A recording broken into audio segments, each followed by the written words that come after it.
प्रणाम। आपके और आपके सभी अपनों के लिए ढेर सारी प्रार्थनाएं। अस्थमा रोगी को कौन से योग करने चाहिए जिन्हें कि उन्हें स्वास्थ्य में लाभ हो, उस सीरीज़ का आज ये दूसरा वीडियो है। और इस वीडियो में मैं बात करने जा रहा हूँ ऐसे 3 प्राणायाम के बारे में जिनसे कि अस्थमा रोगी को स्वास्थ्य लाभ होगा और इसके निरंतर अभ्यास से वे दमा या अस्थमा से छुटकारा प्राप्त कर सकते हैं। इससे पहले के पार्ट 1 में मैंने 3 ऐसे आसनों के बारे में बताया था जिन्हें करने से अस्थमा रोगी को लाभ हो। अगर आपने वो वीडियो नहीं देखा है तो उसका लिंक ऊपर आई बटन में आ रहा है, वहाँ पर जाकर उसे देख लीजिए।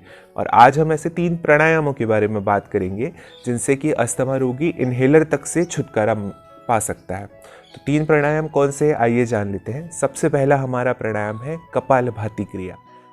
आप सभी लोग भली भांति इस क्रिया से परिचित हैं।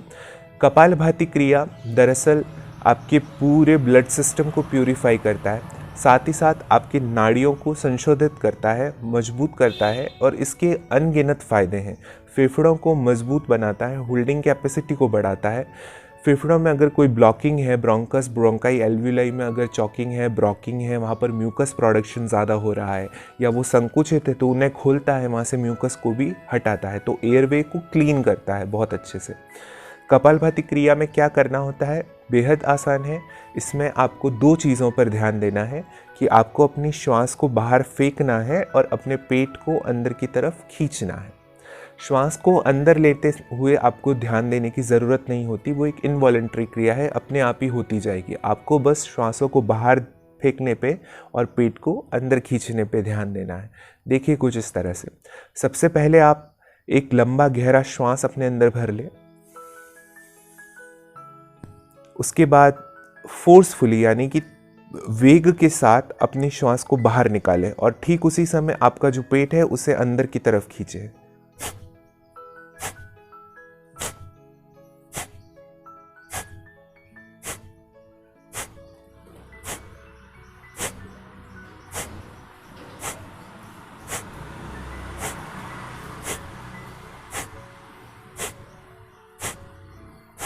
देखिए कुछ इस तरह से। इसमें मैं श्वासों को अंदर लेने पे ज़्यादा ध्यान नहीं दे रहा हूँ, मैं श्वास को बाहर फेंक रहा हूँ और उसी समय मेरा पेट अंदर जा रहा है। देखिए ये बहुत ज़रूरी है कि आपका पेट अंदर की तरफ जाए। कुछ लोग इसे उल्टा करते हैं, जब वो श्वास बाहर फेंकते हैं तो उनका पेट भी बाहर आता है।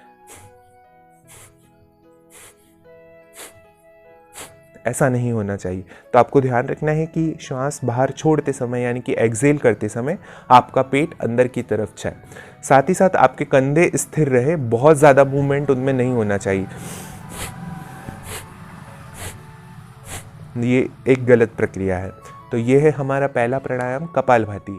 इसके बाद हम दूसरा हमारा जो प्राणायाम है उसका नाम है नाड़ी शोधन। नाड़ी शोधन प्राणायाम के बहुत सारे प्रकार हैं। आज मैं जो आपको बताने जा रहा हूँ वो अस्थमा रोगियों के लिए बहुत लाभकारी है। तो अगर आपने पहले कोई नाड़ी शोधन का दूसरा तरीका देखा है तो उसे देखकर कंफ्यूज मत हो जाइएगा। नाड़ी शोधन प्राणायाम के कई सारे प्रकार हैं। आज जो हम प्रकार करने जा रहे हैं उसमें हम एक नासिका को बंद करते हैं और दूसरी नासिका से ही श्वास लेते और छोड़ते हैं। देखिए कुछ इस तरह से। सबसे पहले आप अपने दाएं अंगूठे से दाईं नासिका को बंद कर दीजिए। इसके बाद बाईं नासिका से ही श्वास लेना है और छोड़ना है। ऐसा आपको 7 बार करना है। मैं आपको 3 बार करके दिखाता हूँ।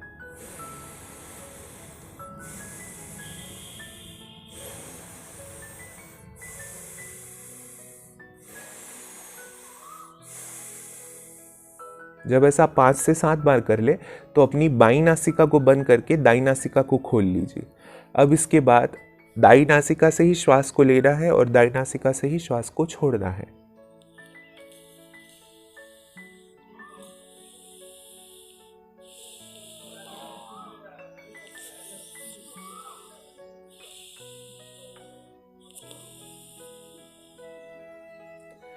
ये है इसका 1 राउंड।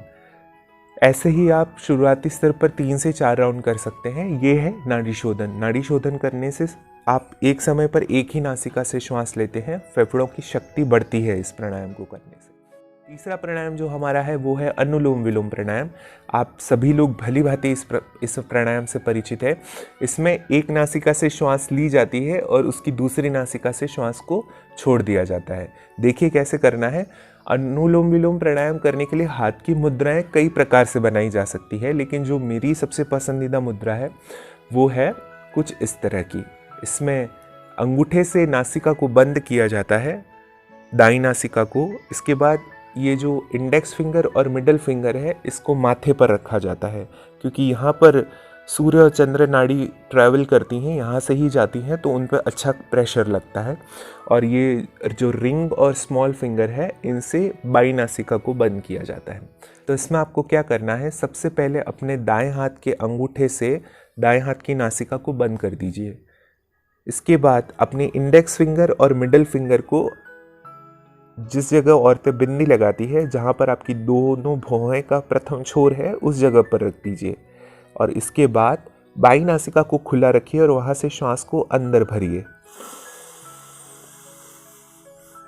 अब अपनी रिंग फिंगर और स्मॉल फिंगर से बाईं नासिका को बंद कर दीजिए और दाईं नासिका को खोल दीजिए और दाईं नासिका से श्वास को बाहर निकालिए।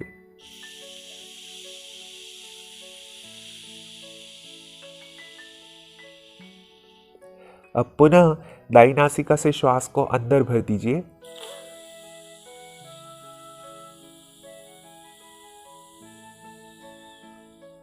दाईं नासिका को बंद करके बाईं नासिका से श्वास को बाहर निकाल दीजिए।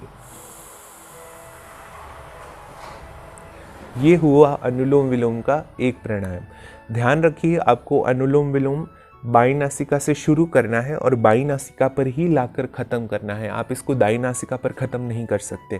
अगर आप दाईं नासिका पर ही ख़त्म कर देते तो ये इसका आधा ही राउंड हुआ, ये पूरा राउंड नहीं हुआ। जब तक आप बाईं नासिका से श्वास को बाहर नहीं निकालेंगे ये इसका पूरा राउंड नहीं होगा। देखिए, मैं एक बार आपको फिर से एक राउंड करके बताता हूँ।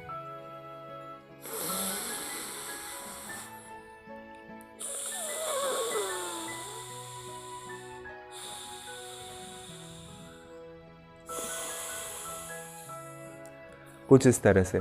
मैंने इस प्राणायाम में कुंभक के बारे में नहीं बताया है, क्योंकि जो अस्थमा रोगी हैं उनके लिए श्वास को रोक पाना थोड़ा मुश्किल होगा। तो आप कुंभक पे ज़्यादा ध्यान न दें, आप श्वास को इनहेल करने पर और एक्सहेल करने पर ही ज़्यादा ध्यान दें। तो ये है हमारे 3 प्राणायाम। कपालभाति क्रिया, नाड़ी शोधन में जो है हमारी सिंगल नॉस्ट्रिल ब्रीदिंग, और फिर तीसरा है अनुलोम विलोम प्राणायाम। अब कितनी बार करना है? कपालभाति प्राणायाम जो है, अगर आप शुरुआत कर रहे हैं तो 120 स्ट्रोक यानी कि 2 मिनट के 3-3 सेट बनाइए और इसे 6 मिनट तक कीजिए।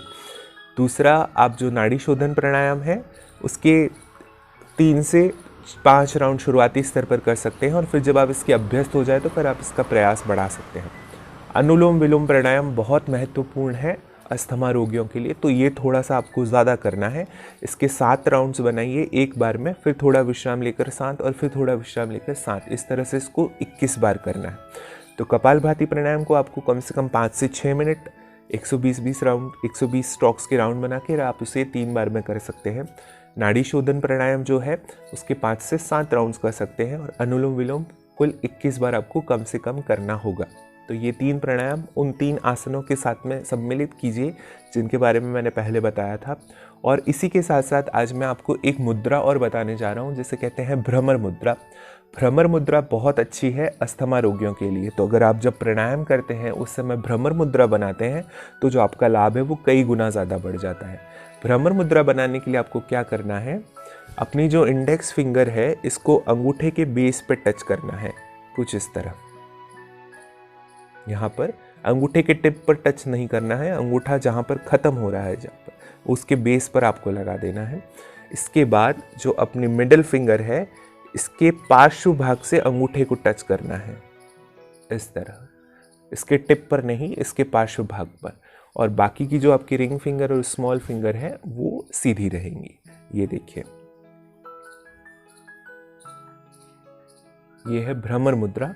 तो इसी मुद्रा में रहते हुए आप कपालभाति कर सकते हैं इस तरह से। तो ये बहुत अच्छी मुद्रा है, आप इस मुद्रा को भी अपने प्राणायाम के साथ में शामिल ज़रूर कीजिएगा। तो आज यहीं तक रखते हैं, अगले वीडियो में हम फिर मिलेंगे कुछ नई योगिक क्रियाओं के साथ। तब तक के लिए सर्वे भवन्तु सुखिनः। प्रणाम।